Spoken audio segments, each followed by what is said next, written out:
श्रियकान्ताय कल्याणनिधये निधयेऽर्तिनाम् श्रीवेङ्कटनिवासाय श्रीनिवासाय मङ्गलम्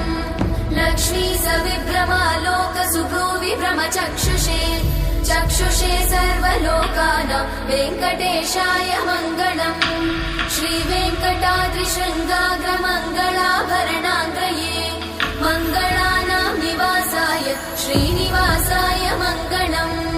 सर्वावयव सौन्दर्य सम्पदा सर्वचेतसां